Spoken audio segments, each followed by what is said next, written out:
Recording in progress. Good morning. I'd like to call this regular board meeting of the Desert Water Agency on May 21st, 2024. I'd like to call the meeting to order. Just some housekeeping for those of us that are in the room.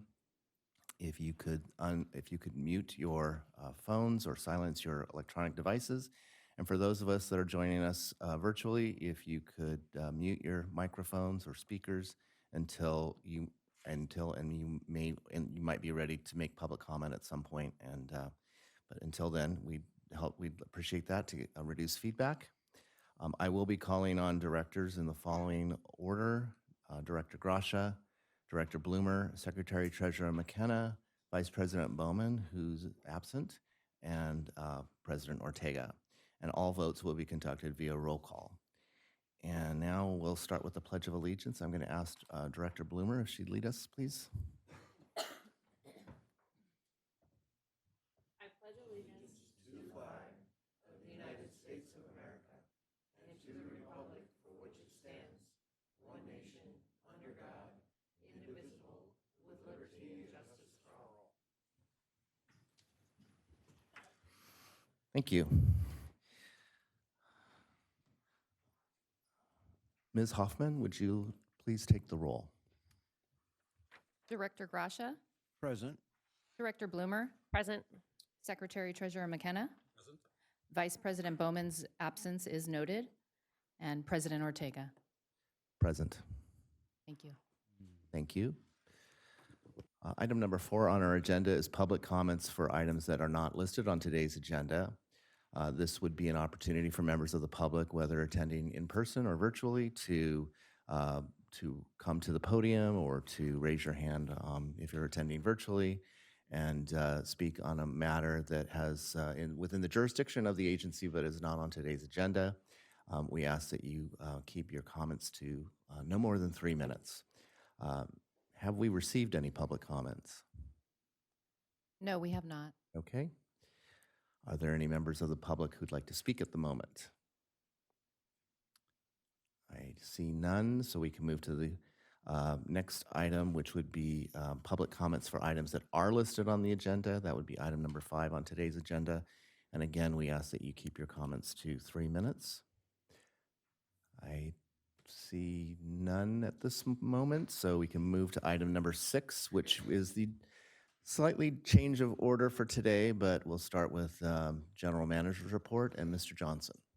Thank you, President Ortega and members of the board. Yes, I've moved the general manager's report up to to talk about a event that occurred on May 2nd and May 9th that involved staff that is in the background there. It was our operations department and some of our construction department participated in a joint confined space rescue training at our reclamation plant.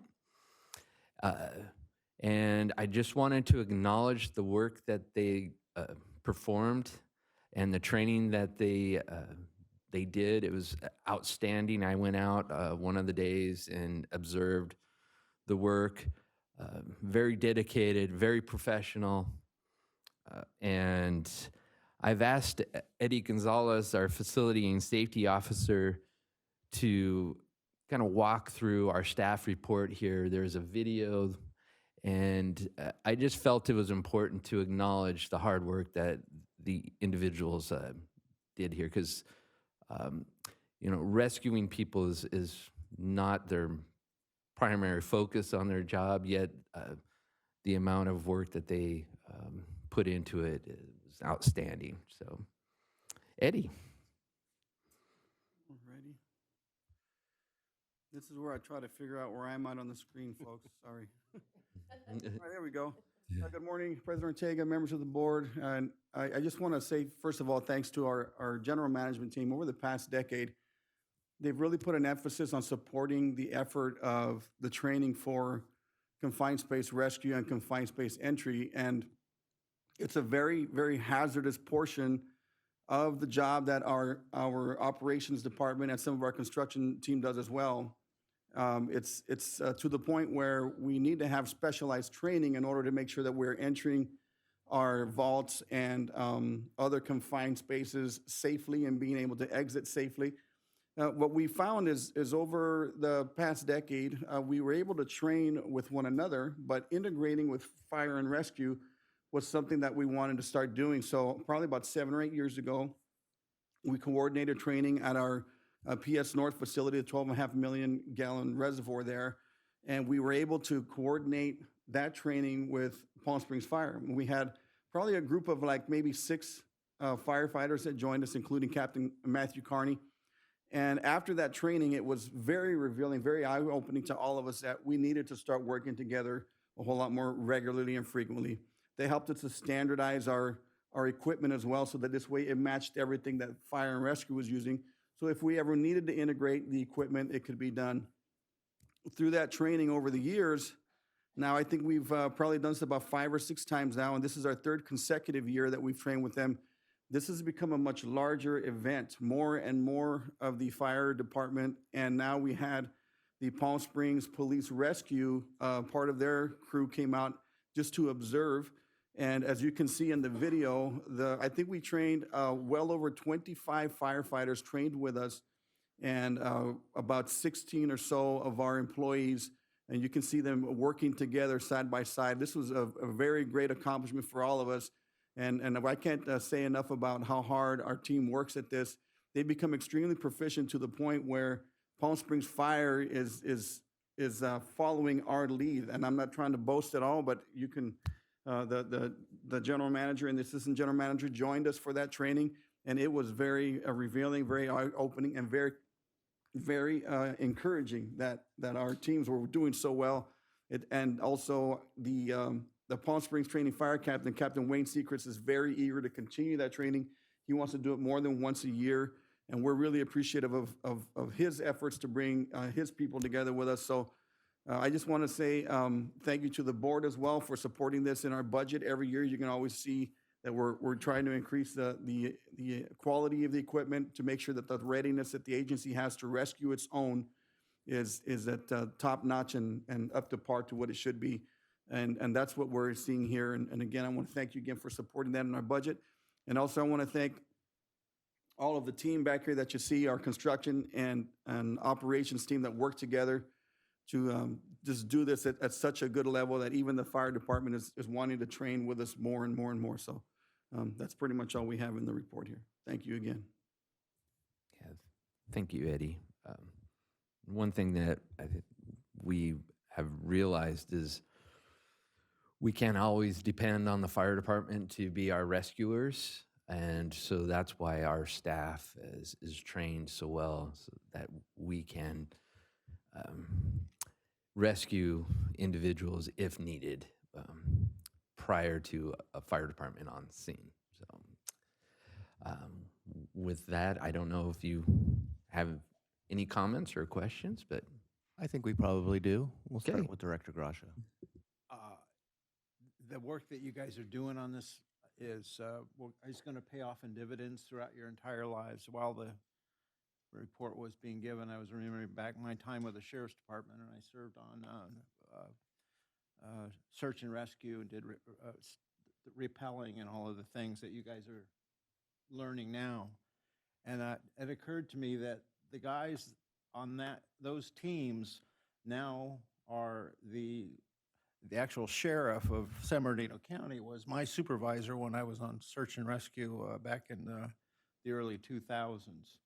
And I can tell you that this will pay off the agency and your own career path for your entire lives. So I salute you and thank you.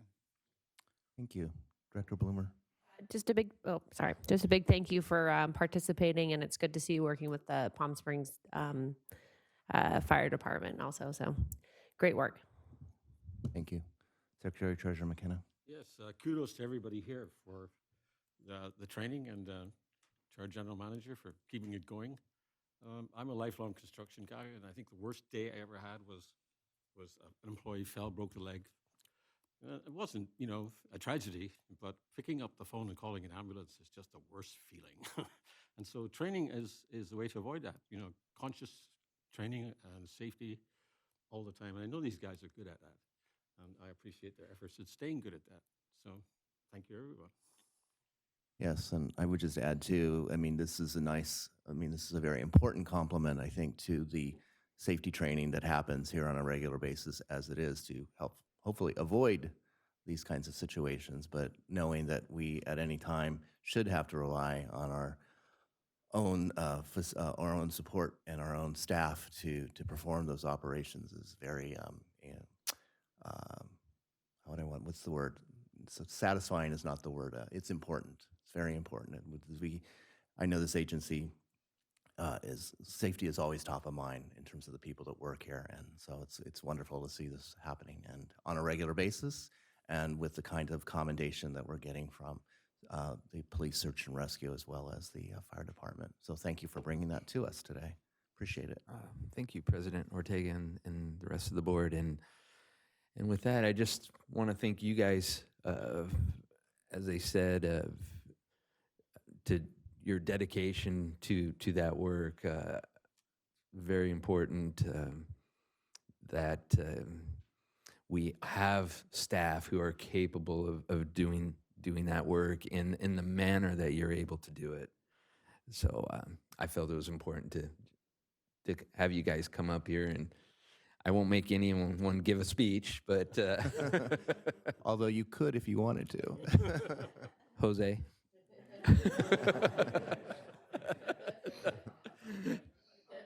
Never mind. That's okay. You don't have to. Anyways, thanks, guys, and I'll let you all get back to work. But thanks for the hard work. Yeah. Okay. Thank you. Yeah.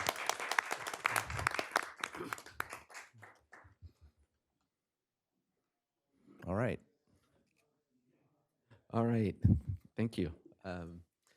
Okay, the next item is an update on our imported water deliveries.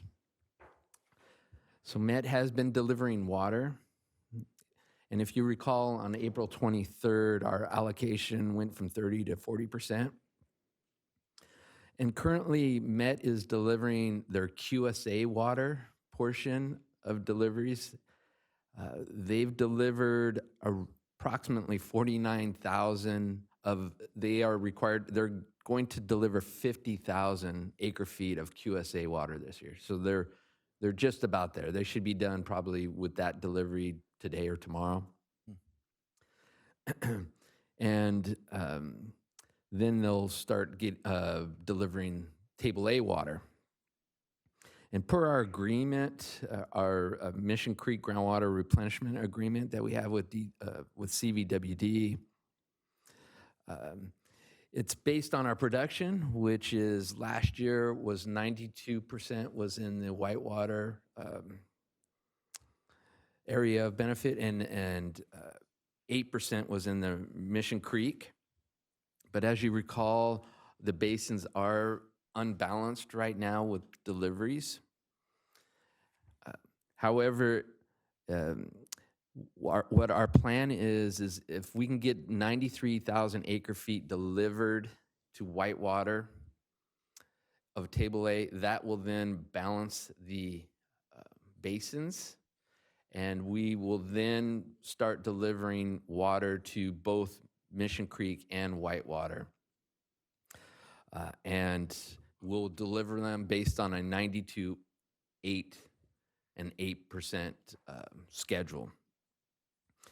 Based on the amount of flow that is occurring right now, we anticipate that 93,000 acre feet will be delivered by the end of July. And then at that point, we will be placing some water over at Mission Creek. And hopefully the plan will be is that they'll deliver all year, summer and winter till December at maybe a slower rate that they're currently delivering, but we're hoping that they will deliver all the rest of the remainder of the year. I'll have more updates once we get to that point.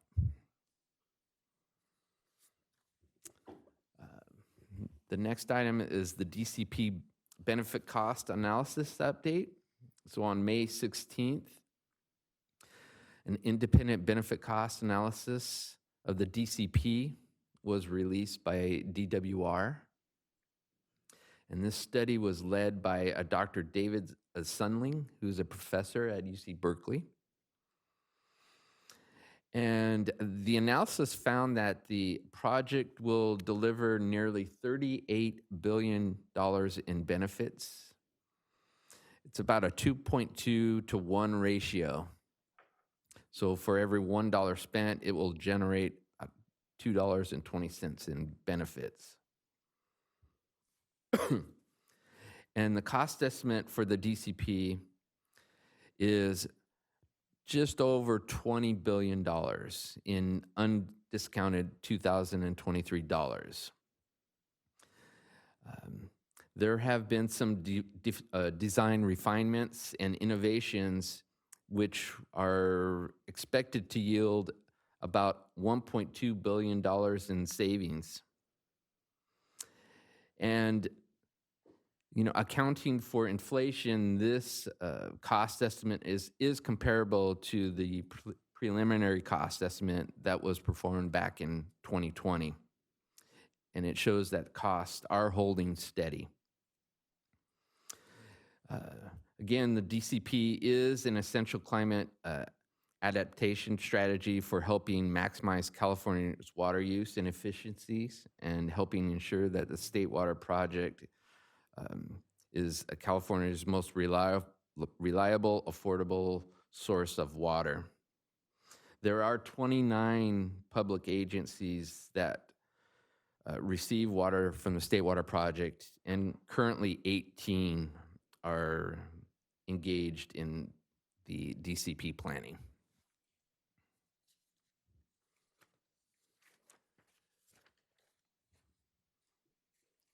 The agency will be closed on Monday, the 27th, for Memorial Day. And then on May 29th, we will be holding a blood drive from 9 a.m. to 2 p.m. here out in the blood van will, or mobile, blood mobile will be here in the parking lot to draw your blood. It's pretty successful. I think last time we had around 15 or so, Chris? Yeah, the last time the bus was full, we had 15 donors, but I think that was also because they were giving a chance to win Beyonce tickets at the time. Well, I don't think so. I don't know if we can compete with Beyonce, but we'll try. They did reopen the donor store, so you get points with every donation, and then you can get freebies like shirts and pint glasses and things. So we encourage everyone to come down and participate in the blood drive. System leak data. I want to just point out the top of the list, Caballeros. That is not a misprint, 35 leaks. However, I want to explain how we get to 35 leaks. That occurred over 10 days during the construction period that is occurring on Caballeros. And when crews arrive to a site and they expose the leak, if there are like 3 small holes, they'll count those each as a leak. So they'll count that as 3 leaks. So over 10 days, 35 leaks, it's over 3.5 holes each time they went out is what they found. I do have an update for that project. The mainline installation is scheduled to be completed this week, and then they will do their testing. And they are scheduled to be complete by the end of June. That is complete construction, and the contract completion date is June 23rd. So they are on track to meet that schedule. And as you see, a lot of other leaks have occurred throughout the system. This is a trend that we will see when temperatures start to rise, the pipes start to expand a little, causing more leaks. They will hopefully calm down, and especially Caballeros, with construction being completed, we definitely will not have 35 leaks that we'll have to repair. All right.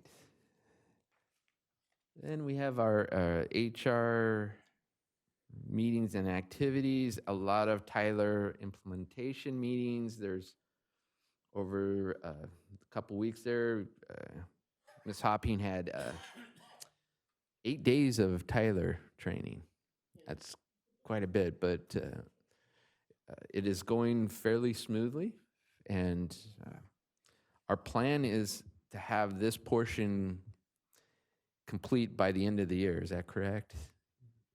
Yeah, it's going to be rolled out so that our current payroll system and everything will finish out this year, and then we'll switch over to Tyler effective January 1. So what we're doing is right now we're code building and doing all the background really boring, I mean exciting stuff.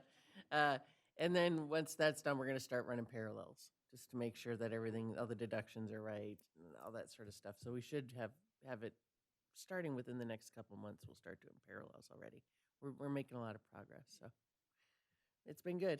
And then we also we have employee association negotiations. The draft agreement is going to staff today, and so we should have a HR committee hopefully next week to go over it, and then we'll bring it to the board hopefully at the next meeting for approval. That's my exciting stuff. All right.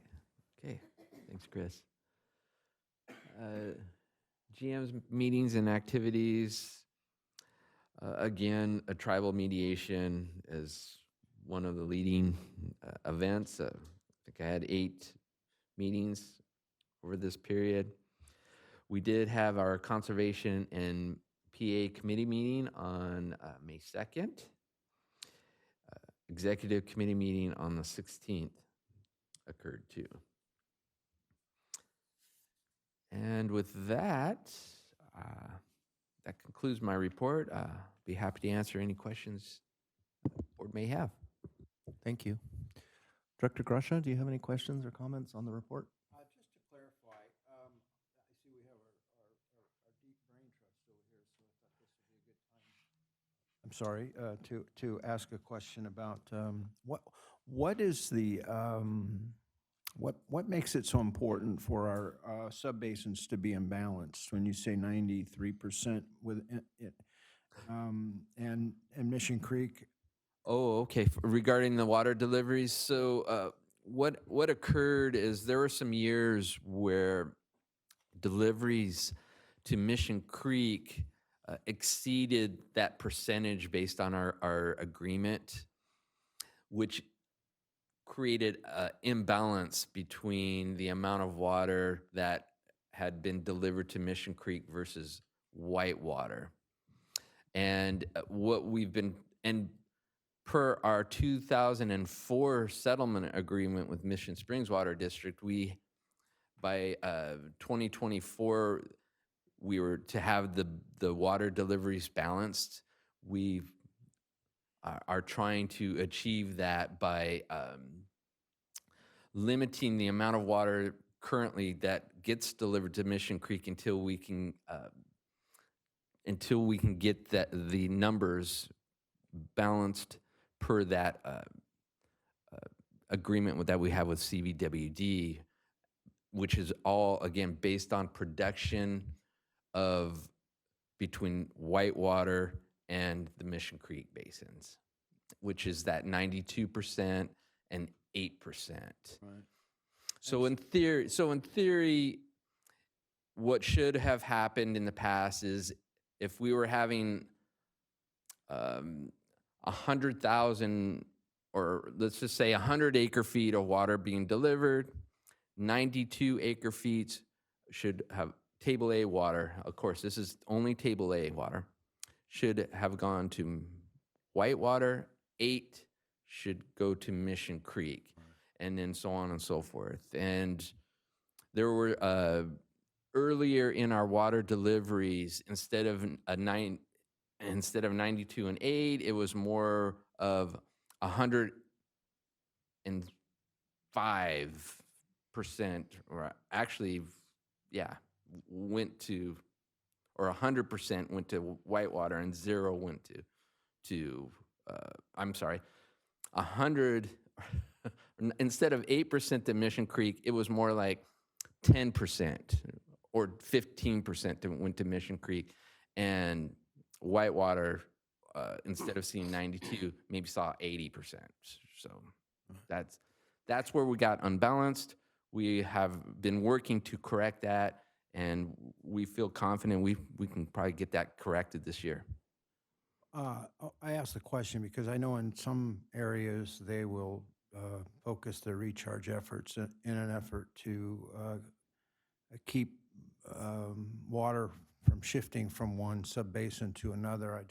I wondered if that was part of what we were trying to accomplish here as well. And I know down in Coachella Valley Water District toward the Salton Sea, they have concerns about high salinity water coming into their, and they talk about how to make sure that doesn't happen is by increasing the level of groundwater in their subbasin. And that was the impetus of my question. So thank you. Okay, you're welcome. I just want to make sure that, Secretary Treasurer McKenna would like to ask a question. I assume it's a follow-up, but I'm look to Director Bloomer first. I don't have any questions Okay. or comments, so. Thank you. Go for Okay, it. please. Oh, well, that's good, because I had a similar question. I get asked every week, or, are we putting back the water that Mission Springs pumps out? And I don't think there's a good enough understanding up there. Some years we get no water, and if we get no water, they get no water. But I constantly hear them say, "Oh, we're not getting the water that we're paying for." So I know you and I are working on some numbers here to get ready, but I just wanted to get on record that we do a 92.8% split of the water we get, and if that's 0, then 0 goes into Mission Creek. So. Yeah, currently right now, it's the production is 92.8. That could change as Desert Hot Springs expands in construction. That may shift some more. It might go to 9%. It might go to 10%. Again, it's based on the production. Currently, as of last year, it was 92 and then 8%. And as far as the deliveries today, as of currently, again, 50,000 of this water that's being delivered is water that cannot go to the Mission Creek Basin. It is QSA water that must stay in the Whitewater Basin per CVWD's agreement with on the QSA. And that is what the water that you have been seeing come down currently, and they've been delivering that for a couple months now, and that causes some confusion too, I believe, with because you see all this water coming down, and you're thinking, hey, that some of that water should be going to Mission Creek, but it cannot at this point. It cannot go to Mission Creek. So I wanted to clarify QSA water from the, I believe, the quantification settlement agreement with San Diego County, I think, with CVWD. And that water is what they're saving from, I guess, lining the canal with concrete instead of the way it was done up until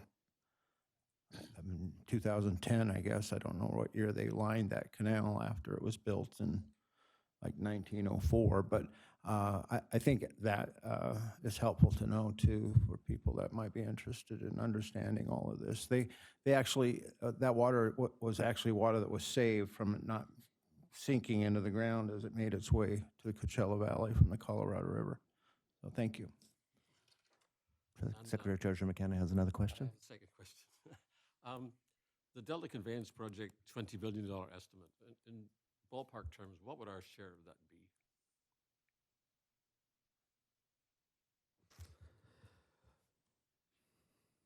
Well, we are currently, I would have to get back to you on that. I think we can run some numbers on that. And I will say that we will be coming to the board later this year regarding continuing to fund the project. And at that point, we'll have some numbers for you that will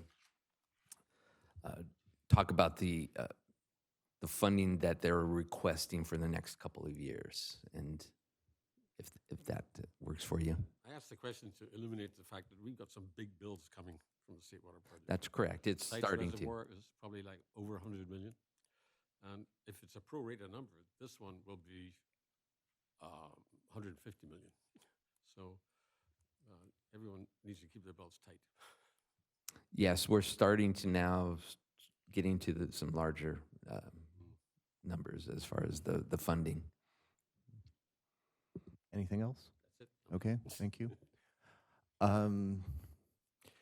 And I assume, just as this back to the current deliveries and future deliveries for the rest of the year, that those, of course, are generating power at the hydro plant, regardless of whether it's QSA water or State Water Project water. That is correct. Right, The hydro is currently generating power. And are we sharing that? Even if it's QSA water, are we still sharing in the revenue that comes with that?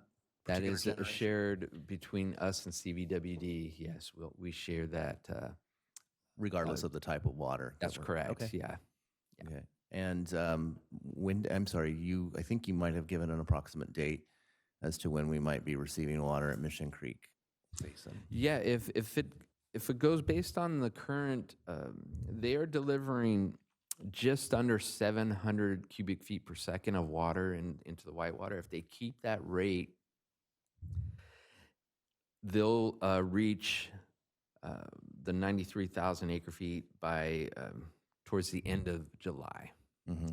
And then at that point, we will then do the balance or the delivery between Mission Creek and Whitewater at a 92% would go to Mission Creek and 8% would go to, 92% would go to Whitewater, 8% would go to Mission Creek. And that's For the remainder of the year, and then for the next beyond. Yeah. whatever the percentage will be. So at the end of 2024, we will do our calcs, look at the production, and then in 2025, we will deliver any water based on that production percentage. Mm-hmm. And presumably those are going on simultaneously, those deliveries. Yes. Okay, thank you. Yep. I don't have any other questions, so I guess we can move on to item number 7 on our agenda, which is the consent calendar. If there are any items listed here that a director would like to have pulled for further discussion, you can let me know. Mr. President, I move we adopt the consent calendar as presented. Okay. I'll second. Okay. I have a first from Director Gracia, a second from Director Bloomer. May we have a roll call vote, please? Director Gracia, Aye. Director Bloomer, Aye. Secretary Treasurer McKenna, Aye. Vice President Bowman's absence is noted, and President Ortega. Aye. Motion passes. Thank you. We can move to our action items, starting with 8A, Draft Engineers Report for fiscal year 2024-25 for West Whitewater River and Mission Creek sub-basins, and that would be Mr. Johnson. All right. Thank you, President Ortega, members of the board. What I'd like to do is I'll walk through the staff report, and then I'll hand it over to the gentleman to my left here, who are Dave Scriven and Travis Romaine, are from Krieger and Stewart, and they'll walk through the draft engineering report after I kind of walk through the staff report here. But so our law, Desert Water Agency law, which pertains to replenishment assessment, is section 15.4 of DWA law, and requires by May 1st of each year, the board shall cause to be prepared and presented to it an engineering survey and report concerning the groundwater supplies within the agency. And then section 15.4 provides that if the board determines that funds should be raised by a replenishment assessment, it can call a public hearing and shall publish notice at least 10 days in advance. And this is, today we will be going over the draft report that has been prepared by Krieger and Stewart. Again, Dave and Travis prepared that report, and DWA's proposed replenishment assessment rate for fiscal year 2024-2025 is $215 per acre foot for the West Whitewater River and Mission Creek subbasin areas of benefit. Just to give you some insight, CVWD's proposed replenishment assessment for 2024-2025 is, there is no change. It's still $165.37 in the Whitewater River Basin area of benefit, and their CVWD's assessment rate for 2024-2025 is $135.52. Again, no change for the Mission Creek subbasin area. The last increase that was implemented by DWA was in June of 2023. And this was the first approved increase that was included in a 5-year rate study that was completed in 2023 and the subsequent Prop 218 approval process. And staff is proposing that the current replenishment assessment rate increase by $20 an acre foot to the new rate of $215 an acre foot. And the proposed rate is included in our current schedule of proposed increases as adopted in June of 2023. There is an effective Table 8 assessment rate that's in the report, and it's estimated replenishment assessment rate, which would generate the necessary revenue to pay the agency's projected allocated Table A charges. And this rate has increased from $229 an acre foot to $232 an acre foot. And this is primarily due to the 2024-2025 projected allocated Table A charges and reduction in accessible production. The proposed assessment rate of $215 an acre foot is intended to partially stabilize our water rates. That includes administrative and operating costs associated with importing and recharging CRA water and costs for supplemental and unscheduled water deliveries. Again, we will continue to rely on using State Water Project Reserve account to make up the difference and gradually increase the replenishment assessment until such time that the revenues cover each year's charge for imported water with no further shortfall accrual. So the fiscal impact, based on the estimated production figures for West Whitewater, As indicated in the draft engineer's report, the $215 an acre foot rate will produce just over $8.8 million in revenue for the general fund. And this would be an increase of $823,400 as compared to the current rate of $195 an acre foot. The proposed rate charge will also increase the source of supply expense in the operating fund by just over $590,000 and producing a net fiscal impact to the agency of $233,037.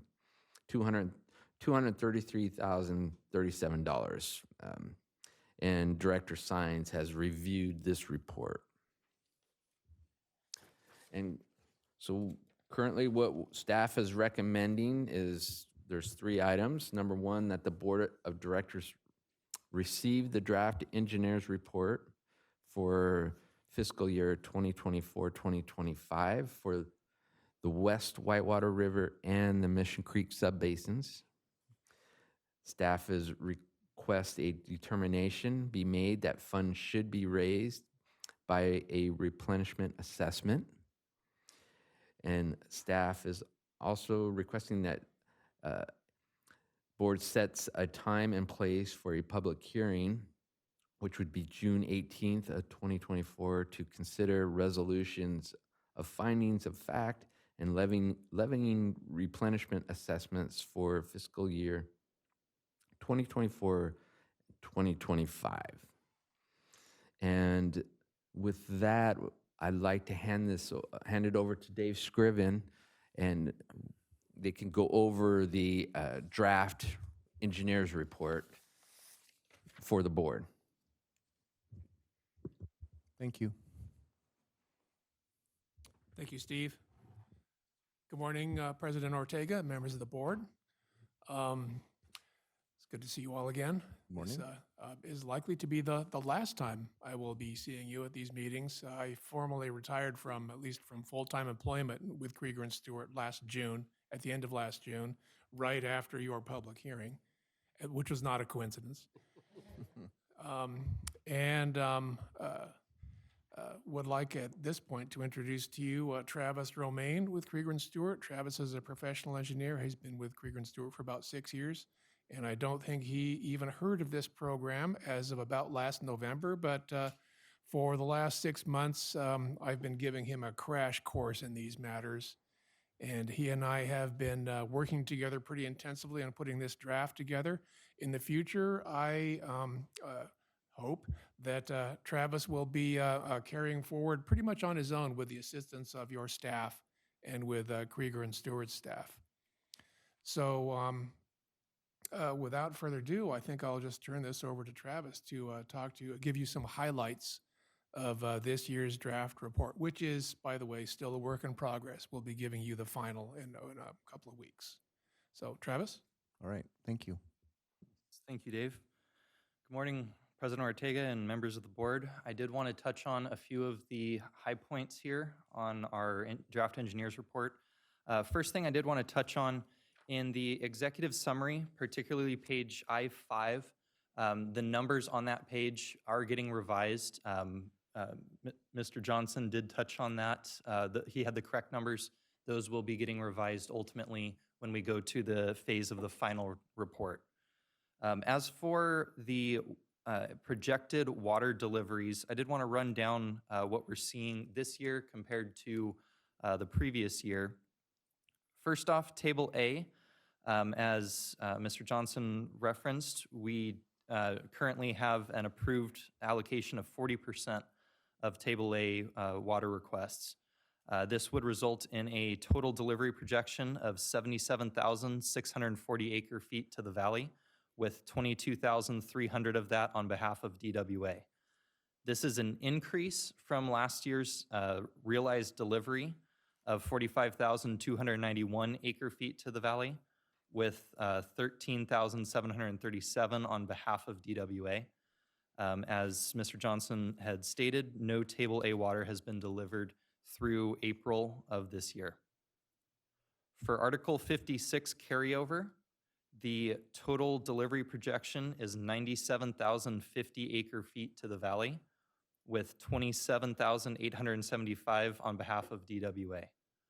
This is a substantial increase from last year's realized delivery of only 13,599 acre feet to the valley, with 3,906 of that on behalf of DWA.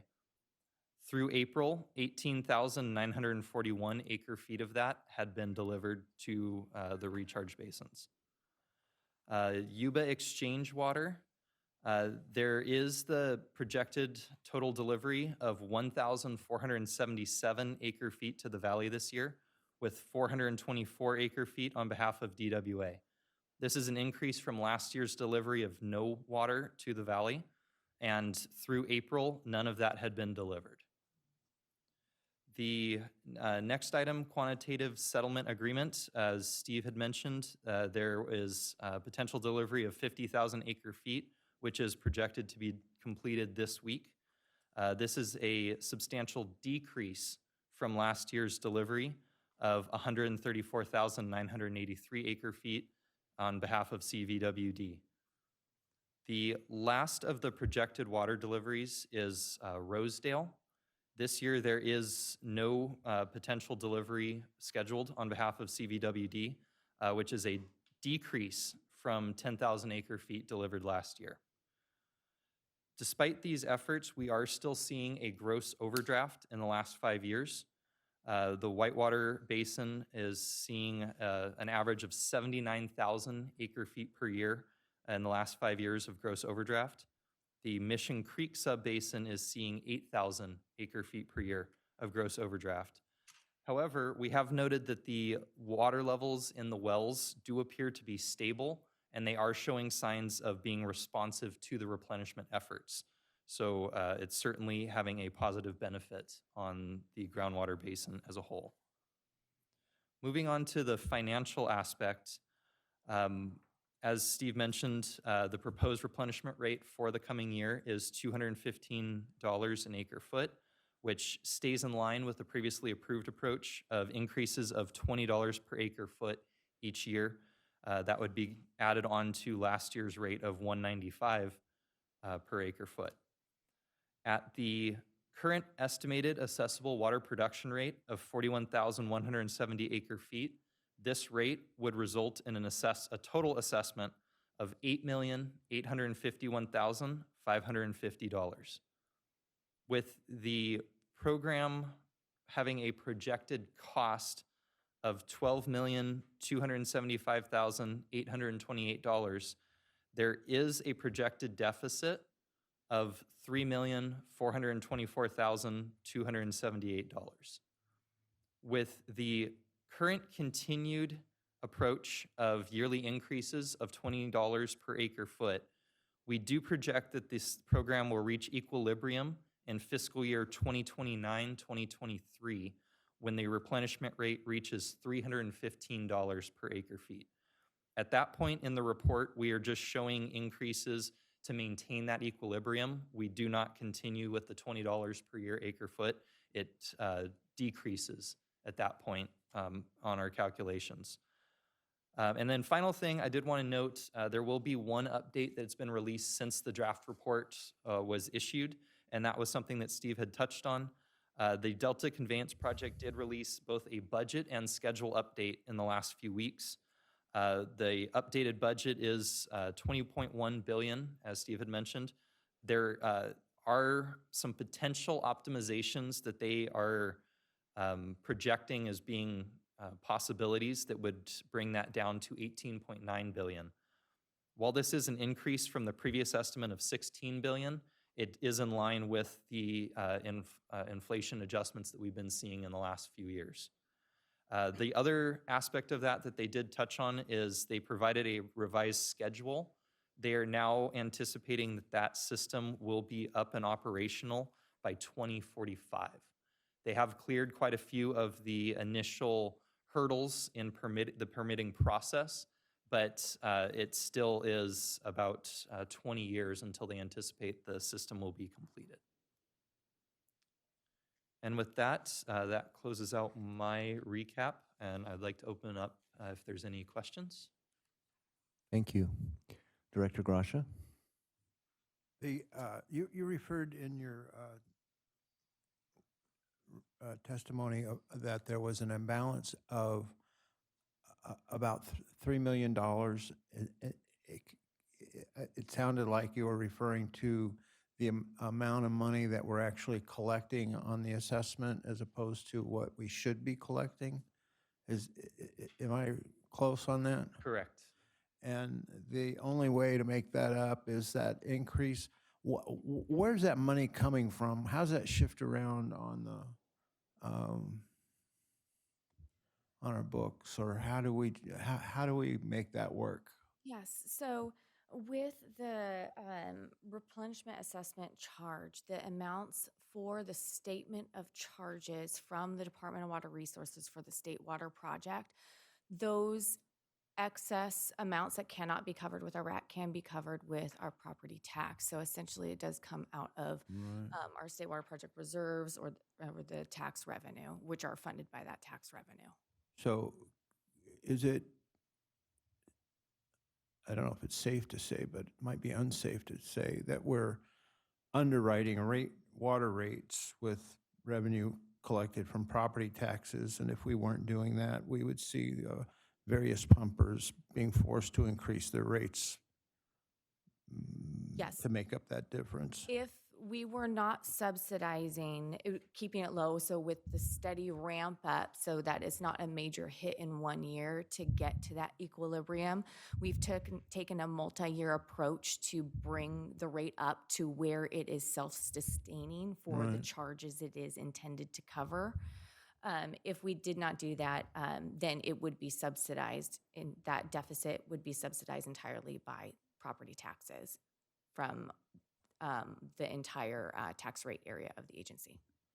I attended one of these, I think the Delta Conveyance Project meetings, where one of these reports was reflected on a little more in depth. And it's my understanding that statewide, the average rate for this kind of is about $1,325 an acre foot for many communities throughout the state on water project water.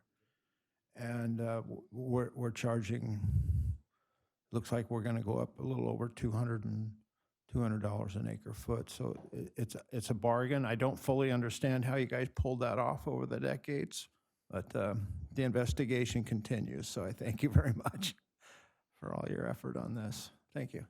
All right, thank you. Director Bloomer? I don't have any questions. Thank you for the report. Thank you. Secretary Treasurer McKenna? Yeah, I think Director Rasha makes a good point. There's huge disparities in the cost of water across the state. I know in San Diego, they're paying probably $1,900 an acre foot. Farmers in Imperial Valley paying $20 an acre foot. $215 doesn't sound that bad in comparison. You know, people complain about it, but we have been under collecting for years on a replenishment charge. So we're getting back to equilibrium. What you said, I think 2029. You know, well, there we are. Thanks. Thank you. Yeah, just to continue on that theme, you know, I've noted that in previous on the previous board, makeup of this board, that's in fact what this agency has been doing for a long time. And just to be clear, we're not just subsidizing it for other pumpers, we're also subsidizing it for ourselves because we pay that same rack. So our own customers here in Palm Springs and those that we serve in Cathedral City and other parts of the county are also receiving the benefit of that subsidy in addition to other pumpers outside of our service area, our delivery area. So with that, unless there are any other questions, I think Mr. Johnson is looking for a motion of some kind.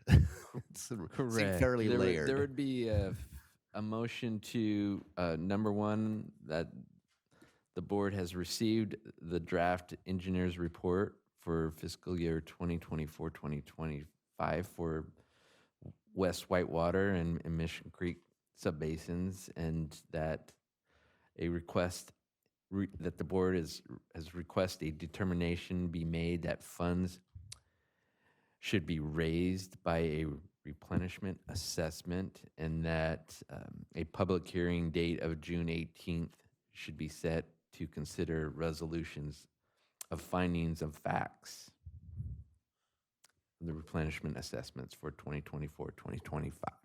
I just want to clarify, we're not actually raising the rate today, we're just setting a date for a hearing to You are raise. setting the date for June 18th, Right. 2024. Thank you. I move staff recommendation. Thank you. I look for a second. I'll second. Thank you. May we have a first from Director Gracia, a second from Director Bloomer. May we have a roll call vote, please? Director Gracia, Aye. Director Bloomer, Aye.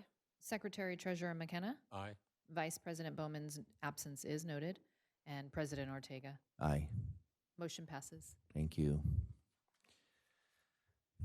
Right, so action 8B, request board consideration of adoption of mitigated negative declaration, pumping plant well number 46.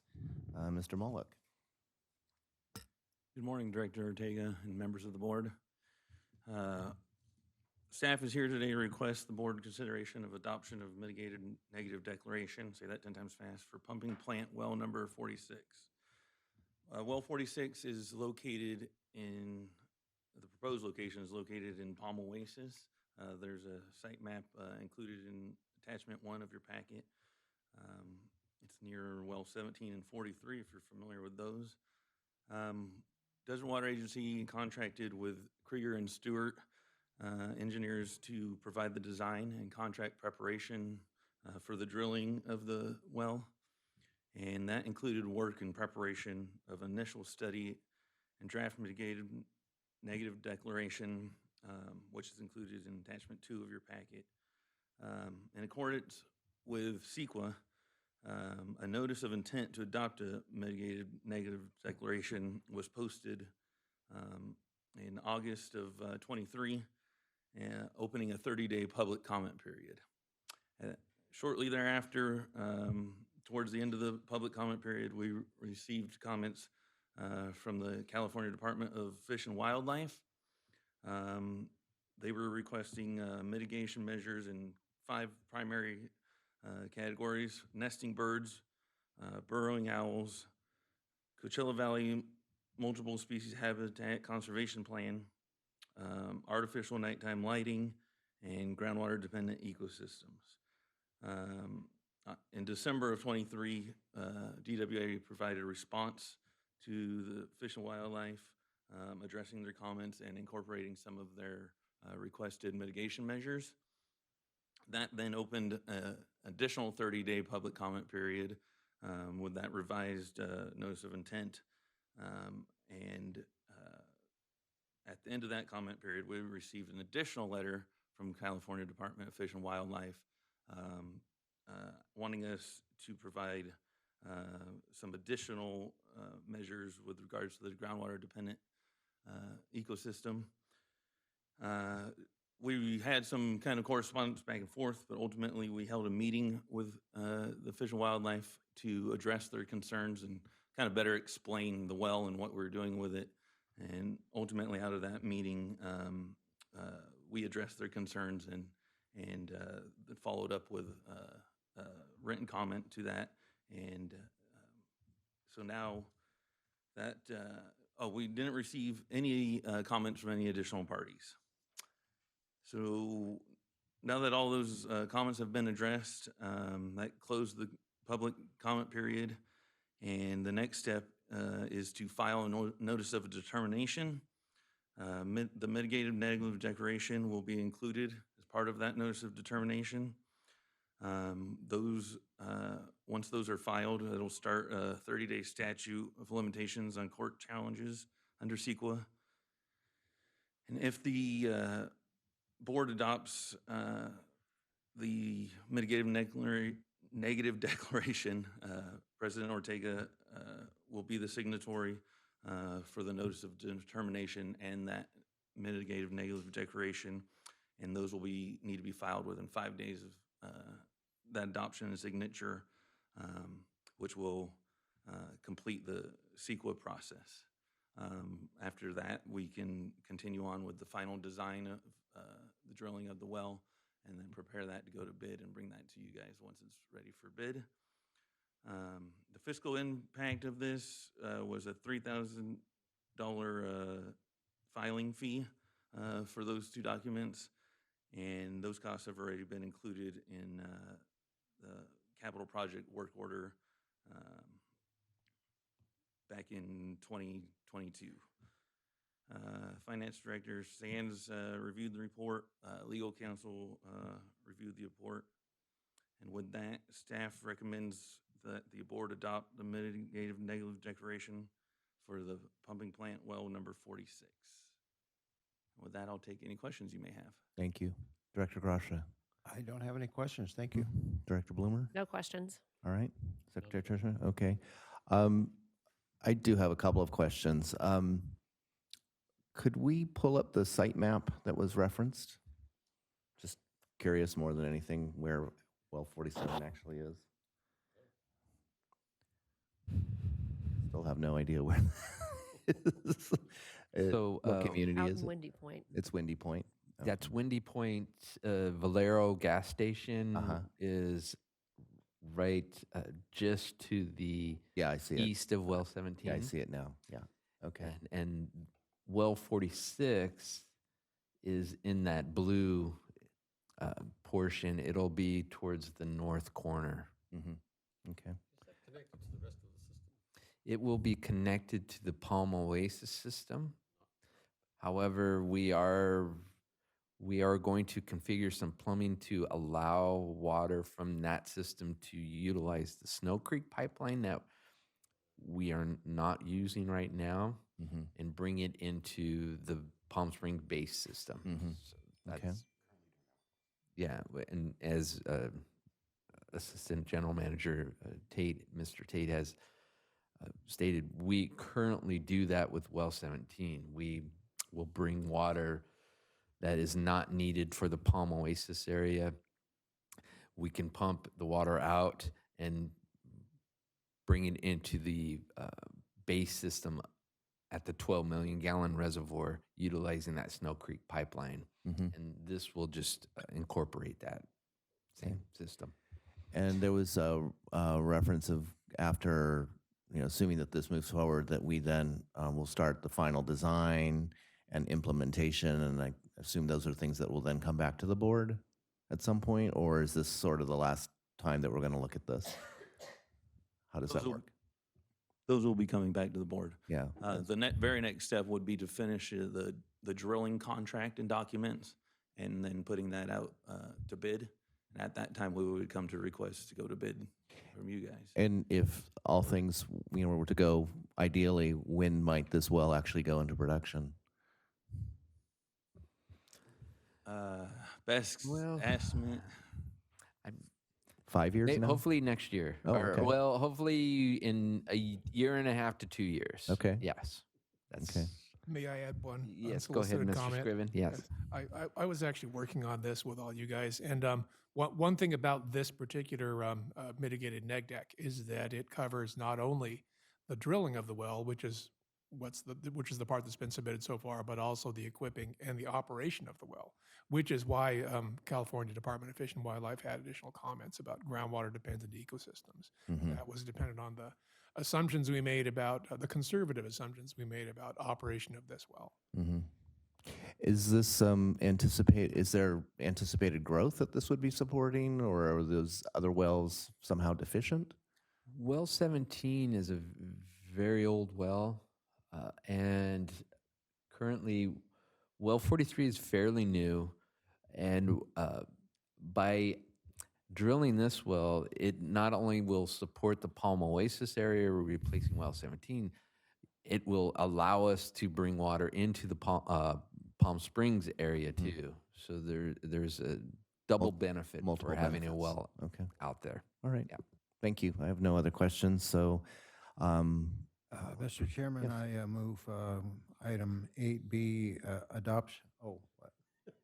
That's okay. have a Go ahead. question. Oh, adoption of the mitigated negative declaration pumping plant well number 46. All right, thank you. I have a first. Can I have a second, please? I'll second. All right, thank you. I have a first from Director Gracia, a second from Director Bloomer. May we have a roll call vote? Director Gracia, Aye. Director Bloomer, Aye. Secretary Treasurer McKenna, Aye. Vice President Bowman's absence is noted, and President Ortega. Aye. Motion passes. Thank you. Item 8C, request authorization to continue emergency repair work at DWA facilities under resolution number 1312. Mr. Tate? Thank you, President. Thank you, President Ortega, members of the board. Since Tropical Storm Hillary occurred, we have been working to restore the Mission Creek groundwater replenishment facility. We hit a milestone in the last couple of weeks and thought it'd be a good time to update the board on the status of the work.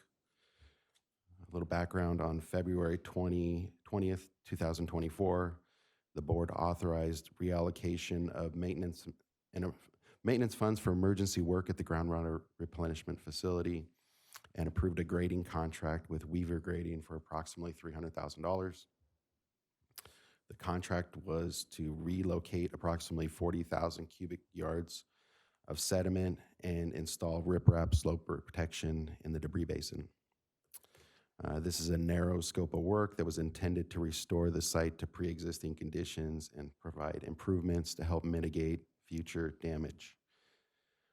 In addition, staff are still working with FEMA to obtain reimbursement for money spent on the recovery effort at the replenishment facility. Weaver Grading has completed the sediment removal, and the debris basin capability has been restored, and the fence around the replenishment facility has been installed. As of today, the replenishment facility is ready for imported water deliveries. As per the delivery schedule mentioned earlier, water deliveries are expected to start in late July. I included a few photos of the restoration for your review. We do have a few punch list items to complete, such as site cleanup, that was not included in Weaver Grading's contract. And there's also a survey monument that was destroyed during the storm that we discovered, so we'll be replacing that. So a couple of those photos, those top ones there were the debris basin. That's the after photo, so there's the riprap that was installed on the right. That's where the water came in from Mission Creek, so we thought we would reinforce that with a little bit of riprap to help prevent erosion. But generally, it was reconstructed to pre-existing conditions. Scroll down. That channel there is, there's a protective levee on the right, and that's an overflow channel there. We had Weaver Grading put in some rock barriers to prevent vehicular access, or try to prevent vehicular access between the fence. You can see the fences, that fence section there is newly installed. I scroll down. So that's the outlet of that channel. So standing on top of the debris basin or the levee, that is the sediment that was removed. That whole section there is about 100 feet wide, extending for a few hundred feet down. That did not exist. That is all sediment from the basin that has been stockpiled there.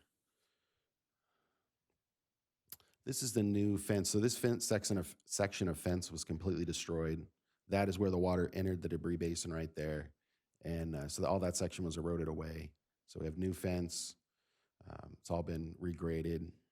That fence is a new section of fence there. It's all ready to go to limit access to the site in the event we do recharge. And that concludes my report. If you have any questions, I'll be happy to answer them. Thank you. Any questions, Director Gracia? Just a comment. It looks like the boulders that you put in place will be seen as a challenge, as more than a barrier to the four-wheel drive crowd that hangs out there. But we'll see how that works out. But they need. On the other hand, the way the flows go through there, that when they've got boulders the size of 1-ton pickups floating around in those flows. The last time there was a storm, there was a video, and a guy caught it perfectly. It was amazing to see that boulder being pushed around like it was nothing. But thank you very much. Director Bloomer, No questions, thanks. Secretary Treasurer McKenna. A purely hypothetical question. If Tropical Storm Hillary were to happen again this year, how would the facility fare this time? Guess. Hopefully a little bit better. Okay, I would have to say, in the past, the Mission Creek channel had quite a bit of vegetative growth that might have pushed some of the water to spread out, and that has all been removed due to the storm. So I would say that the channel is a lot cleaner than it was before. There was quite a bit of vegetation in the main line of the channel that is not there anymore, because if you go out there, it's completely stripped to rock and sand. So I think that might help. Okay, good, thanks. All right, I have nothing further. So Move. yes. I think there's a motion in here somewhere. To continue Yes. the resolution. Yes, thank you. Director Grasha, you had something to say? I move we adopt item 8C, staff recommendation to continue the repair work at Desert Water Agency facilities under resolution 1312. All right, thank you. And I'll look for a second. I'll second. Thank you. So first from Director Grasha, second from Director Bloomer. May I have a roll call vote, please? Director Grasha, Aye. Director Bloomer, Aye. Secretary Treasurer McKenna, Aye. Vice President Bowman's absence is noted, and President Ortega. Aye. Motion passes. Thank you. Item 8D, request adoption of resolution number 1323, updating signers for U.S. bank accounts. Director Sines? Thank you, Mr. President, members of the board. In front of you have the resolution 1323, which is updating the authorized signers for U.S. Bank. And with U.S. Bank, we hold our 3 banking accounts for our different funds. And due to the recent retirement of our previous General Manager Kraus, and the promotion of Stephen Johnson to General Manager, and the promotion of David Tate to the Assistant General Manager, it's necessary to update the signers with U.S. Bank. Within the staff report, there is a listing of all of the proposed authorized signers, and really there's just the removal of General Manager Kraus and the addition of David Tate onto that list. The rest are existing signers. Changes with regard to the addition of authorized signers does require an update to the existing resolution, and staff recommends the adoption of resolution number 1323. Upon the adoption of the resolution, a certified copy will be provided to U.S. Bank in order to update the agency's bank accounts, and I'd be happy to answer any questions you may have. Thank you. Any questions? No questions. Director Bloomer? No. Secretary Treasurer McKenna? No. All right. Look for a Move Thank you. item 8D, updating resolution number 1323, updating signers for the U.S. Bank accounts. All right. Thank you very much. I'll look for a second. I'll second. Thank you. So Director Grasha is the first, and a second from Director Bloomer. May we have a roll call vote, please? Director Grasha, Aye. Director Bloomer, Aye. Secretary Treasurer McKenna, Aye. Vice President Bowman's absence is noted, and President Ortega. Aye. Motion passes. Thank you. Item 8E, request adoption of resolution number 1324 to 1327, updating signers for investment accounts. And again, that is Director Sines. Thank you. Thank you, Mr. President. This is relatively similar to the previous one, except for this handles our investment accounts and not our bank accounts.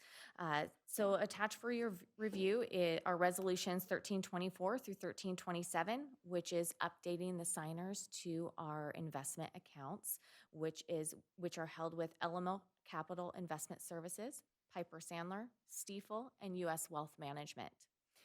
Again, due to the recent retirement of General Manager Kraus and Stephen Johnson taking over as a General Manager, and David Tate promoted to Assistant General Manager, the same changes to the signers is required. Also, I would like to note that Union Bank was acquired by U.S. Bancorp and is doing business as U.S. Wealth Management. This change is also reflected in Resolution 1327. So we have a original resolution with Union Bank Investment Services for our operating and general fund. And within that resolution, it does make note that if the name changes due to any acquisition, the original resolution would still apply. So we're just changing the name here and not adopting a full new original resolution to authorize investments with them. So we are making note of that change. So upon the adoption of these resolutions, certified copies will be provided to the respective investment brokers in order to update the agency's accounts with those entities. Legal counsel has reviewed resolutions 1324 through 1327 and this staff report, and staff recommends the adoption of resolutions number 1324, 1325, 1326, and 1327. That concludes my report, and I'd be happy to answer any questions you may have. Thank you. Director Gracia, do you have any questions? So we have 2 signers on these accounts, is that what I'm hearing, or is there more than 2? There are multiple signers for the account. They're the same, essentially the same ones as listed on the bank accounts. I take that back. It is just the president, the secretary treasurer, general manager, assistant general manager, finance director, and accounting supervisor. So it's similar to the bank accounts, just not all of the directors. It's just the president and the secretary treasurer are historically who we have had on these. So there are multiple signers. Good. All right. Thank you. Director Bloomer, any questions? No questions. Okay, and Secretary Treasurer McKenna? None. No, none from me, so I'll look for a motion to, I move item 8E, adoption of resolution 1324 through 1327, updating signers on the investment accounts. all right, thank you. I'll look for a second. I'll second. Thank you. So I have a first from Director Gracia, a second from Director Bloomer, and may we have a roll call vote, please? Director Gracia, Aye. Director Bloomer, Aye. Secretary Treasurer McKenna, Aye. Vice President Bowman's absence is noted, and President Ortega. Aye. Motion passes. Thank you.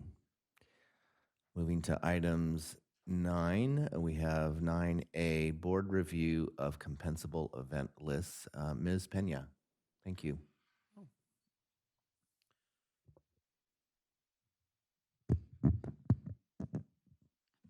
Good morning, President Ortega and members of the board. The item before you is a request for approval of 2 public events eligible for board compensation. The first event is the Cathedral City Fields of Valor. This is an annual event held in November and hosted by the Cathedral City Evening Rotary. This event was discussed at the May 2nd Public Affairs and Conservation Committee meeting as an alternative to the Taste of Jalisco event. Staff believes Fields of Valor provides greater opportunities for public and stakeholder engagement. The second event is the State of the 4th District, hosted by the 4th District County Supervisor V. Manuel Perez. This is a new event, and the inaugural event was held in March. This event was discussed during the May 16th Executive Committee meeting. This event is a good opportunity to learn about various efforts underway in this district, and staff recommends these 2 events be added to the list of public events eligible for board compensation. Okay, thank you. Director Gracia, do you have any questions? I don't have any questions. Thank you. Director Bloomer? No questions. All right. Secretary Treasurer McKenna? None, thanks. Okay, and I have none, so I'll look for a motion. Move the recommended action. Oh, I guess this is actually a discussion item, so now has to become. Discussion, but it can be, we did We now it can can move be to an this. action. Thank Yeah. you. Okay. We weren't sure. It has been discussed, we can how move much to action. discussion there was going Right. to be. All right. So I have a first from Director Gracia, and I'll second. thank you. A first from Director Gracia, a second from Director Bloomer. May we have a roll call vote, please? Director Gracia, Aye. Director Bloomer, Aye. Secretary Treasurer McKenna, Aye. Vice President Bowman's absence is noted, and President Ortega. Aye. Motion passes. Thank you. 9B, Strategic Plan RFP Review. Mr. Johnson, please. Thank you, President Ortega. So this is in response to the request the board made on staff during our April 30th special board meeting regarding our strategic plan RFP. If you recall, RGS was identified as the service provider with the best understanding of the agency's needs. However, during contract negotiations with RGS, agency requested some modifications to their contract, and unfortunately, RGS was not agreeable to those changes. And with the board's request for staff to prepare a revised strategic plan RFP, staff has now created a new RFP, and with that, we in the RFP we have requested that multiple one-on-one interviews with board members and staff and group meetings with employees to develop our draft mission and vision statements. That would be instead of having workshops, which we did not specify the procedures in our previous RFP. So we are now specifying how we would like those procedures to occur. And once those interviews are held and the employee meetings are held, we would then come to the board for a full workshop to approve a mission and vision statement. Once that is approved, we would then have an ad hoc committee developed, and the consultant would work with staff and the ad hoc committee to draft a 5-year strategic plan that would implement those mission and vision statements that was previously approved. And then we would then present, once that work is complete, we would then come back to the board for a second workshop with the full board for final board approval. And with that, staff is right now currently recommending that board authorize to proceed with the new strategic plan RFP. Thank you. Director Gracia, any questions or comments?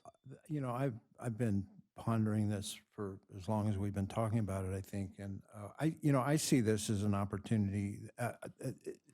If we move forward with it, or as we search for ways to make this a worthy investment, in my mind, it does to broaden it more than just limiting it to this board and a consultant, but to possibly bring in the board at Mission Springs Water District so that we could kind of get on the record some of the opinions and ideas that they have about how this agency can better share the information that we have with them as well as them with us. I can tell you that the problems between this agency and that agency relate 100% to misunderstandings and outright mischaracterizations of facts developed by special interests that have existed in the past, and there's still a stench hanging around over there in that building that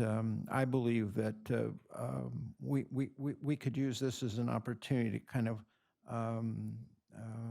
put an end, if you will, to that stuff, and let everybody that has an interest that might want to get involved. And it would be my recommendation, if we move forward with this today, that we include the board over at Mission Springs and offer compensation, just as this board receives for the duration of this, to be able to begin to maybe work together more as a team and leave the lawyers behind and those other individuals that wish to profit from the dissension that exists and has existed for generations between these two agencies. And so with that, I thank you for your indulgence. Okay, thank you. Director Bloomer. Excuse me. I think this is a good first step before the 5-year strategic plan, and I would support proceeding with the new RFP. Okay, thank you. Secretary Treasurer McKenna. I agree with that, yes. All right, I have nothing further to add, so I guess we can turn this into an action item. That's where we're headed. Correct. If there's a motion to be made. I would say the motion would be is for board authorization to proceed with new strategic plan RFP. Okay. So move. Okay, I have a first. May I have a second? I'll second. Thank you. First from Director Grasha, second from Director Bloomer. May we have a roll call vote, please? Director Grasha, Aye. Director Bloomer, Aye. Secretary Treasurer McKenna, Aye. Vice President Bowman's absence is noted, and President Ortega. Aye. Motion passes. Thank you. So item 10 is our Secretary Treasurer's report for April 2024. Secretary Treasurer McKenna, thank you. April 2024. And you notice they come up quicker now with the new system. The operating fund received about $3 million in water sales revenue, $56,000 in recycled water sales revenue, $83,000 in construction deposits, and $460,000 from miscellaneous receipts for the advanced metering infrastructure grant. Well done on that one. Paid out $3.5 million in accounts payable. So year to date, water sales are 5% under budget, revenues are 2% over budget, and expenses are 14% under budget. There were 23,581 active potable water accounts in April, which is an increase of 24. There were 38 water accounts turned off for non-payment during April. Over the last 12 months, there was an average of 20 accounts per month turned off for non-payment. The general fund received $1.9 million in property taxes, $909,000 in replenishment assessments, which was split $867 for the operating fund, from ourselves, in other words, and $41,000 from private pumpers. We received $890,000 in state water project refunds, and we paid $2 million in state water project charges, making a year-to-date total of $19.45 million. The wastewater fund received $78,000 in receipts and paid out $82,000 in payables. That completes the report. Thank you. Director Grasha, do you have any questions? No questions. Thank you. Thank you. Director Bloomer? No questions. Okay, thank you. I assume you don't have any other questions on your own report. I do have a question, and this may be better directed to Director Sines. These accounts that are being closed for non-payment, is there a particular trend related to that? We haven't really highlighted that in the past in these reports, so just curious. Part of that was because there were no accounts closed for a very long time during that COVID era, but now here we are. So I asked for it. That's why it's in. Also, it was asked for. So Yes. yeah. So let's talk about it. Yes, absolutely. So Director McKenna, a few months back, did make the request to kind of get a little bit more insight into essentially the questions: how big of a problem is our delinquent accounts? As you mentioned, Director Ortega, we reinstated the discontinuation of service for non-payment back, I believe, in 2022. And so we now are getting some trends again, but we still remain pretty low in our discontinuations, averaging over a 12-month period. It is 20 accounts. We have staff who works very hard to make sure that customers who are scheduled for turn-off don't get turned off. So they work with them to enroll them in payment plans, point them to other sources of funds so that they can apply for low-income assistance.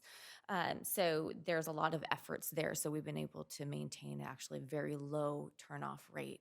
I've seen as compared to several years ago from when we were turning off pre-COVID, this is even lower than that. I believe it is a combination of efforts of the instatement of our payment plans that are available to all now due to SB 998, making that a requirement. We did offer them on limited basis and limited circumstances, but now it's essentially available to all. So we do offer those payment plans of up to 12 months. And then also efforts on staff where they are making proactive phone calls to customers to make sure that they don't get turned off. So there's a lot of proactive efforts going on. So I see those as the two main contributing factors to us seeing a very low discontinuation of service for non-payment. And while I agree, yes, it seems like an incredibly low number, but it's still every month 20, I assume, residences or possibly businesses that have been terminated where I don't necessarily know if that means those folks no longer live at those places. Presumably some people still do, and now they're not getting water service. So that causes me a little bit of concern. I mean, I certainly understand why this is happening in the sense of why the agency has this policy. If we were not making the effort, as you said, if staff were not making the kind of efforts that are being made to keep services from being turned off, what do you think that number might look like? Would it be 40? Would it be 60 a month? Or it's hard to say? It's hard to say without taking a further look into it, but I would like to make a point of clarification. If they've been turned off for non-payment during the month, doesn't mean that they remain off for non-payment. Oh, So okay. that just means they were turned off and they needed to pay additional amounts, including a reconnection fee to get that water back on. Okay. So I don't have that metric in front of me, how many remain off. We do maintain a listing of those that do remain off. And over the years, I have seen instances where property is in foreclosure and they are no longer there. Right. So that is a component of it as well. But we work with them to get their water back on, whether it be through a payment plan. Or Yeah, and that's where I originally asked, what's sort of the trend behind that? I mean, are these really places that are being lived in or not lived in, and to an excellent point, these may be services that are turned off and then turned back on for the same residents, for the same customer, essentially. So that's a good thing to know. Look, Director Bloomer, did you have something? Oh, okay. You were kind of moving in your chair. I thought might have something to say as well. All right, then I think we can move on to item 11, director's reports on meetings and events attended on behalf of the agency. So we'll start with Director Gracia, and we could all just list the events and the date and share a little bit about what happened. So we'll start with Director Gracia. We're going back to the 30th. Yeah, the last board meeting was April 30th. I had began with May 1st with the Audit and Finance Committee meeting of the state water contractors. On the 2nd of May was the Conservation and Public Affairs Committee meeting for Desert Water Agency. On the 8th was the annual joint chamber mixer at the Palm Springs Air Museum. It appeared to be a well-attended event and sponsored by the Greater Coachella Valley Chambers of Commerce. And then on the 13th of May was the IT security training for the agency. And then the 14th was a Coachella Valley Water District board meeting and the Cathedral City State of the Union, or State of the City, I guess. Huh? And then the 16th was a busy day. There are things happened here that aren't even listed, but Desert Water Agency Executive Committee meeting I attended. I guess Director Baumann wasn't able to attend. The State Water Contractors Annual Membership Meeting, and the Delta Conveyance Authority meeting, which was on the same day as well as the Desert Valley Business Association event that was held at Renova in Palm Desert. On the 17th was the Sites Joint Authority Board meeting, and that brings us to today. So that was a busy few weeks, but in my view, I feel like I'm catching up with the board that we replaced. They knew all this stuff, you know, it was old hat to them. So for me, it's an investigation to try to figure out, you know, what are we really doing? And it's been very helpful to be able to attend those meetings, and I appreciate being able to do it. Thank you. Thank you. Director Bloomer. Okay, I attended Aqua and Aqua JPIA, and that was May 5th through the 9th. At the JPIA board meeting, they discussed the different pools and the rates. They're all going up. So this was just kind of a mid-year report, and they assumed like 10 to 12% in all the pools that we participate in. They are, as far as the health insurance, they are still, those rates are going to go up, but they're still subsidizing part of the rate with the reserves and the investments that they've made in our pooled fund. So they're remaining lower than most other health insurance rates because of they are subsidizing that. They said not too many people are going to be receiving refunds this year, but that's going to go to help keep rates lower. There was still a lot of large catastrophes, fires, and different things that happened that affected those. But they are still very good rates for compared to others if you went out to get private insurance. They tried to vote to put an additional person on the California Water Insurance Fund board, but not enough people voted or something. I don't know, somehow the vote got messed up. So they asked for applications to join that board again. They reached out.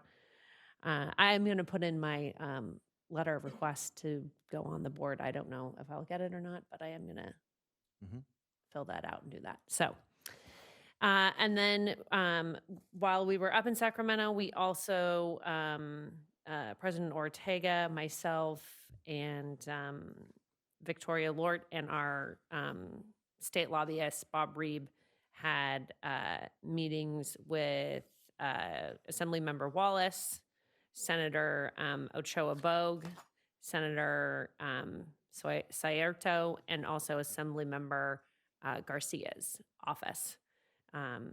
And very good meetings, a very long day of meetings, but that was good. And then we also all attended the Sites Reservoir update.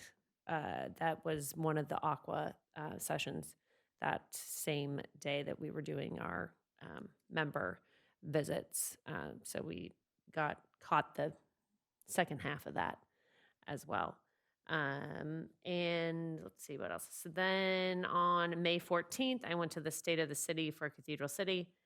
And then I also had a tribal mediation meeting yesterday, May 20th. And I think that covers everything. Thank you. Secretary Treasurer McKenna. Since the last meeting, I attended Mission Springs Water District by Zoom yesterday. I don't have much to report on that. I did previously attend one of their meetings in my personal capacity as a resident of Desert Hot Springs, and I raised the subject of chromium-6. I had data that showed very high levels of chromium-6 in parts of their system. They say that it's not possible. I would like staff to write to Mission Springs and to Desert Water Agency and ask them for all the chromium-6 test results they have for all their wells since 2014. I think chromium-6 is not a huge problem for us, hopefully, but it's potentially a big problem for the entire valley. And I'd like to get an assessment of, you know, what's possible in the way of a regional solution rather than a, you know, agency by agency solution. I think that would be more cost effective. In business, they teach you not to do local sub-optimization when there is a bigger problem, a bigger entity can deal with. And we might find ourselves cooperating with them in terms of what's done with Colorado River water, what's done with perhaps transferring water from one system to another. There's very little interconnection between our systems. I think that's a flaw. That's a resilience issue. Even if we had a major earthquake, it would be an issue. So I want to look at chromium-6 as perhaps an opportunity for us to look at cooperation with these other agencies, technical cooperation, not necessarily political cooperation. But you know, it's a coming problem. It's a big problem. I think it could double or triple the water bills in Desert Hot Springs. And when you come to affordability, you know, that's a key area where affordability is an issue, and the cost is going to be an issue. So I'd like to get a head start on just how big this is. So that's it for me. Okay, thank you.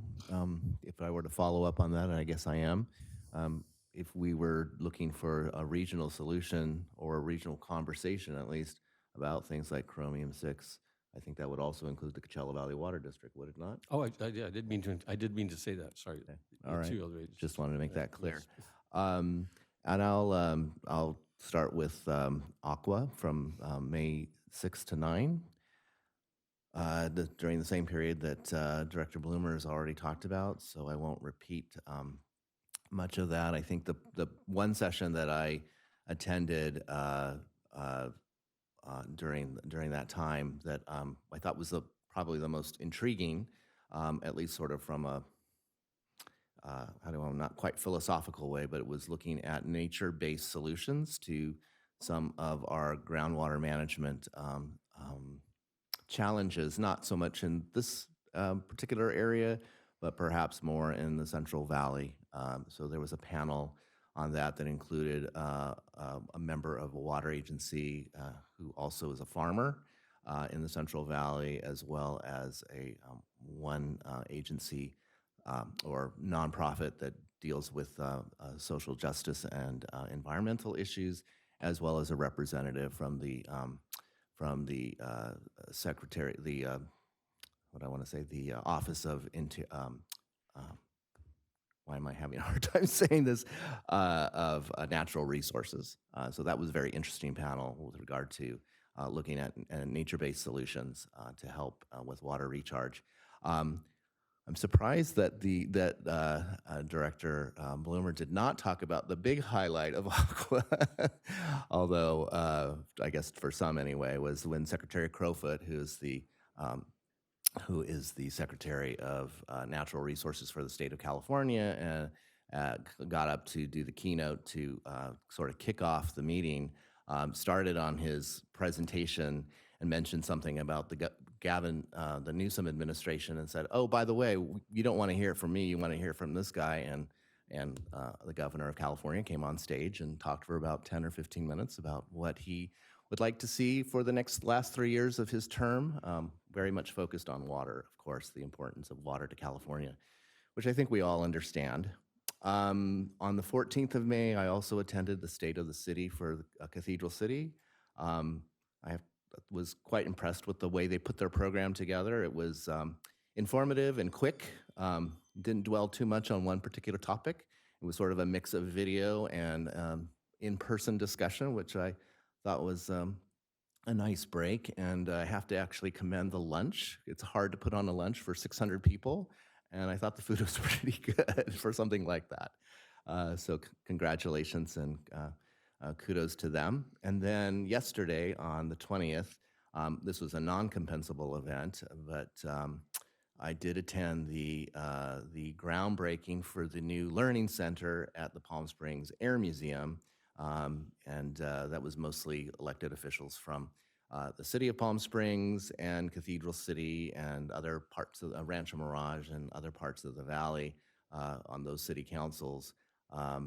And also was there with our former director, Shafi, who is the architect for the new building addition, as well as to be honest with you, a whole reimagining, I think, of that facility over the next few years. The renderings make it look quite different from the front, and actually a lot more attractive, I would say.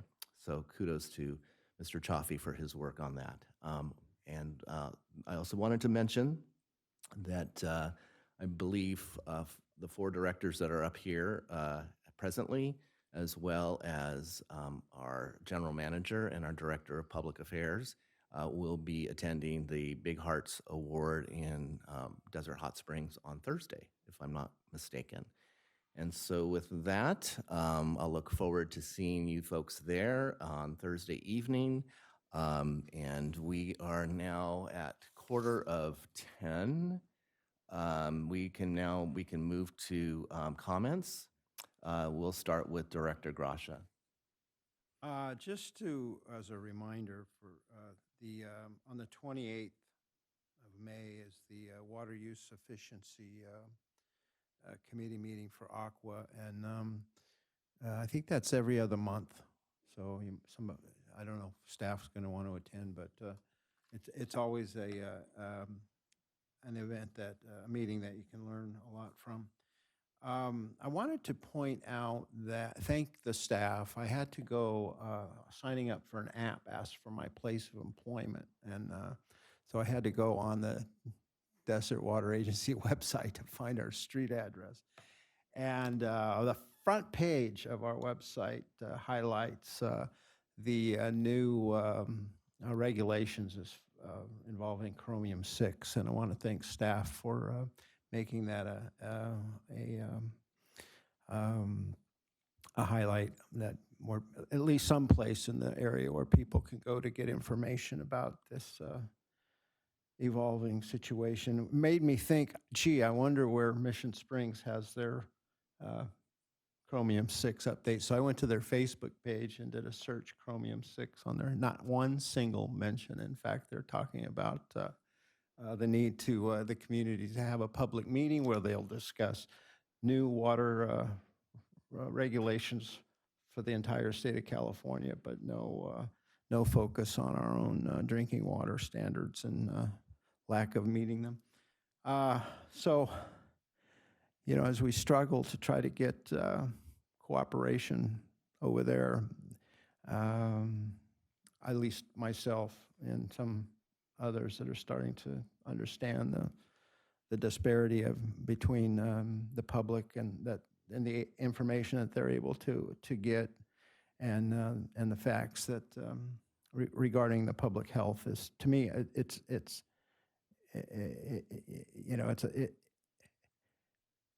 I'm just relieved that I'm here at Desert Water Agency able to try to shine some light on this, as opposed to over there having to fight with a board that just wants to hide and deceive the public about.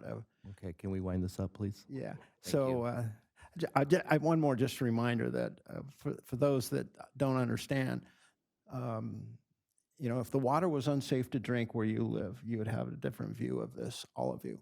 And so I'm looking forward to finding a way out for my 40% of my constituents that are not drinking safe water today. So thank you. Thank you. Director Bloomer? No comments or requests, thanks. Thank you. And Secretary Treasurer McKenna? Well, along those lines, I'm going to yield my time to Abraham Lincoln. Said you cannot escape the responsibility of tomorrow by evading it today. All right. Okay, thank you. I don't have anything further to add. We now are at approximately 10 minutes of 10 o'clock. If we could we could go into closed session. We can meet in the conference room at 10 o'clock. I want to thank staff for your support today. I want to wish everybody a wonderful Memorial Day, wherever you happen to be and whatever you happen to be doing on Monday. And with that, we'll move into closed session momentarily. Thank you, everybody. Recording stopped. Recording in progress. All right, welcome back to open session. Item number 14, reconvening the open session, reporting from closed session that we have no actionable actions that were taken. And with that, we can adjourn the meeting. Thank you very much. See you in a couple weeks.